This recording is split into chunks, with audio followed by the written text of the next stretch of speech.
Assalamualaikum warahmatullahi wabarakatuh. Sobat Agro, jumpa lagi di Taman Edukasi Anggur Sawarga Agrep. Kali ini saya Andi Sugiri dari Sawarga Agrep dan Abdul dari Dulgrab. kita akan membahas mengenai beberapa pertanyaan yang datang dari sekian banyak video yang kami tayangkan di YouTube ya. Kita klasifikasikan menjadi beberapa bagian. Yang pertama adalah pertanyaan tentang grafting. Kemudian yang kedua tentang sistem para-para ya. Kemudian yang ketiga tentang pertumbuhan vegetatif. Keempat tentang pemangkasan pembuahan. Dan yang kelima adalah pertumbuhan yang stuck. Baiklah teman-teman sekalian, untuk grafting kan seperti yang kemarin kita lihat di YouTube-nya juga Kang Abdul yang menjelaskan. Jadi nanti pertanyaan nanti akan lebih banyak ditujukan ke Kang Abdul ya. Jadi pertanyaan sebagai berikut nih Kang Abdul.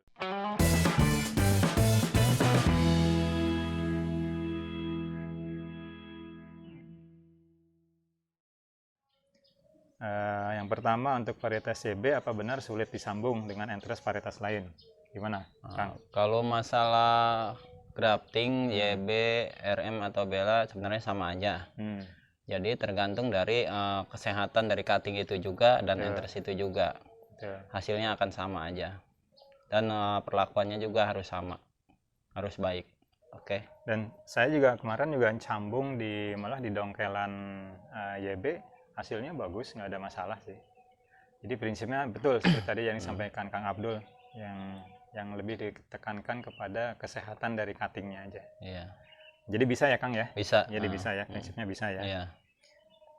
Saya sudah beberapa kali gagal terus katanya sambung dengan YB ini. Mohon pencerahannya tadi ya. Jadi memang bisa ya. Lebih diperhatikan lagi cuttingnya sama entresnya. Untuk lebih jelasnya lagi atau bisa diperhatikan lagi video yang terdahulu itu masalah grafting. Pertanyaan kedua nih Kang Abdul tentang grafting.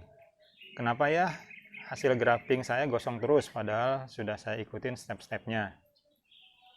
Oke, emang banyak juga ya teman-teman ya hasil graftingnya katanya gosong. Ya mungkin kurangnya istilahnya diperhatikan lagi ya antara sambungan cutting dengan entresnya, antara kambium dengan kambiumnya, terus antara cara membalutnya pakai plastiknya itu. Jadi antara cutting dengan entres itu harus benar-benar tertutup itu. Dan perlakuannya juga pemakaian media tanamnya harus sesuai, istilahnya porus, tidak tergenang airnya, dan cukup untuk satu kali penyiraman aja di awal aja selama itu belum keluar tunas. Saya rasa begitu aja. Jadi intinya harus kambium dengan kambium harus dipastikan bersatu ya, gitu ya. Jadi kalau salah satu lebih besar maka salah satu sisi yang diambil. Satu sisi kan, aja gitu. ya yang harus ketemu. Kemudian juga gitu aja. harus diperhatikan juga kadang-kadang gini Kang, ketika ngebalut ini terlalu kencang. Ya terlalu kencang, jadi rusak juga. Jadi memar ya, jadi memar ya seperti itu. Jadi itu juga faktor itu ya, faktor kegagalan. Ya. Dan untuk temen biasanya udah seprut kok mati, itu ada dua faktor tuh, antara terlalu basah dan kekeringan. Biasanya gitu. Jadi cukup kelembabannya kita jaga juga. Itu aja. Dan setelah seprut, udah terlihat setelah seprut itu butuh matahari. Jangan takut istilahnya kita hindari dari matahari, tapi lebih penting itu kena matahari karena untuk memacu pertumbuhan akarnya. Jangan takut istilahnya kena matahari kalau udah seprut gitu aja. Jadi kalau udah seprut langsung aja dipaparkan ke matahari gitu matahari, ya. Terus ini juga ada pertanyaannya nih. Kering katanya nih daunnya setelah seprutnya. Itu tadi ya mungkin ya karena kurang air ya. Kurang air atau terlalu banyak air air gitu. Oke. Itu aja. Jadi itu sudah. Kemudian pertanyaan ketiga nih agak sedikit unik ini. Kalau entresnya lebih besar dari RS-nya gimana nih Kang? Ya ini sebenarnya maksain banget ya. Ya untuk hasil yang baik antara cutting dengan entresnya atau restock dengan itu diusahakan berimbang. Karena atau RS lebih besar daripada cutting nggak iya, apa-apa ya gitu. daripada entres. Dari entres ya, dari entres. Kalau misalkan entresnya lebih besar kayaknya terlalu memaksakan juga, nanti hasilnya nggak baik juga Iya. gitu. Tidak seimbang nanti Tidak ya kan, seimbang. Oke. Oke, sekarang saya yang balik tanya nih. Ini dari Oke. teman-teman yang komen di YouTube nih ya. Ada satu pertanyaan, dengan panjang ukuran yang sama antara sistem tralis Y dan tralis T, lebih menguntungkan mana dari segi jumlah dompolan yang akan didapat?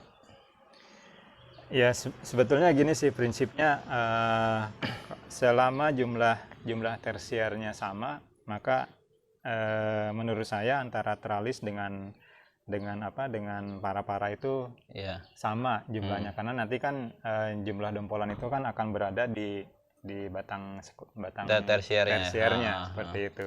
Jadi patokannya adalah jumlah seberapa banyak masing-masing itu menghasilkan batang tersier kan. Ya, antara Y dan T sama aja ya. Nah, mungkin agak sedikit berbeda kalau Y dengan T. Iya. Karena dengan panjang yang sama, untuk yang T ini kan kita harus seleksi. Saya udah hitung di sini nih, Kang. Jadi yang kalau dengan menggunakan sistem sistem Y begini ya, itu dengan panjang sekitar 1,2 meter itu jumlah tersiernya itu ada sekitar 14. Nah, kalau misalnya dengan sistem T, maka kan harus ada selang-seling tuh. Maka jumlah tersiernya hanya sekitar 7. 7 separohnya ya? Separohnya. Jadi memang kalau memang dibandingkan antara yang T dengan Y, ya pasti jumlah dompolnya yang Y lebih besar. Iya, karena tersiernya lebih banyak. Tersiernya lebih banyak. Tapi kalau yang Y dengan para ya tergantung jumlah tersiernya. Iya. Kalau saya sih melihat di sini hasilnya sama. Sama ya? Iya. Oke, nih ada pertanyaan nih. Apakah bisa memakai atap lain selain plastik UV? Oke. Misalnya pakai atap spandek bening atau atap bening lainnya. Oke. Gitu.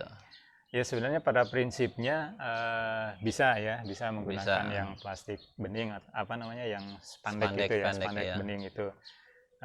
Tetapi kalau untuk plastik UV itu kan memang sudah dirancang untuk pertanian. Jadi sudah disesuaikan, nanti kesesuaian dengan masuknya sinar matahari di situ tuh sudah disesuaikan dengan kebutuhan tanamannya. Nah, kalau yang spandek bening itu mungkin dari sisi perlindungan terhadap hujannya mungkin bisa masuk. Cuman untuk yang kaitannya dengan matahari itu ya plastik UV tetap lebih baik. Lebih baik ya. Ya disarankan untuk plastik UV aja ya. Plastik UV kalau memang bisa. Tapi kalau memang ternyata sudah ada plastik spandek itu yang bening ya nggak apa-apa, nggak ada masalah. Bisa dipakai gitu. ya. Prinsipnya bisa seperti itu. Oke, terima kasih. Oke, ada pertanyaan lagi nih. Untuk rambatan tersiernya apakah nggak terlalu pendek, Bang? Soalnya ada anggur yang tersiernya harus panjang lebih dari 1 meter. Dan membawa bunga. Itu solusinya bagaimana ya, Bang? Apakah tinggi batang primernya bisa diambil di 60 cm saja agar rambatan tersiernya bisa lebih panjang lagi? Ini mungkin sistem yang Y mungkin ya, karena sebenarnya kalau yang Y ini kan dari tanah ke atas itu ke rambatan yang pertama itu 100 cm. Sementara kalau yang T itu memang 60 cm. Ya, agak sedikit berbeda memang ininya sistemnya. Kemudian kaitannya dengan tadi ya dengan dengan tersiernya terlalu pendek ya. Iya. Tersiernya terlalu pendek, soalnya ada anggur yang tersiernya harus panjang lebih dari 1 meter dalam membawa bunga. Sebenarnya makanya kita harus bisa memilih jenis varian yang memang harus ditumbuhkan dengan short spur. Iya. Jadi memang dengan mata tunas 2 atau 3 dia memang bisa ditumbuhkan seperti itu. Jangan sampai nanti kita menanam varian yang harus long spur. Ya memang jadi terlalu nggak cukup nantinya kan ke tempatnya seperti itu. Jadi pemilihan varian, kemudian pemilihan jenis para juga ini sangat penting seperti itu. Misalnya begini ya, misalnya untuk varian varian banana lah. Banana itu kan lebih senang kalau dipangkas di long spur, di tersier yang panjang seperti itu. Dengan demikian untuk dengan banana ini kan memang tidak tidak cocok untuk dikembangkan dengan metode teralis seperti itu. Jadi lebih baik dengan menggunakan sistem para-para. Gitu ya. Namun demikian ya, kalau kita perhatikan dari anggur di luar gitu ya, rata-rata berbagai varian pun juga pada prinsipnya bisa dilakukan short spur, tetapi memang harus cukup usia. Intinya sebetulnya kalau menurut saya di pertumbuhan anggur ini adalah cukup usia kan. Iya. Ya, mungkin itu.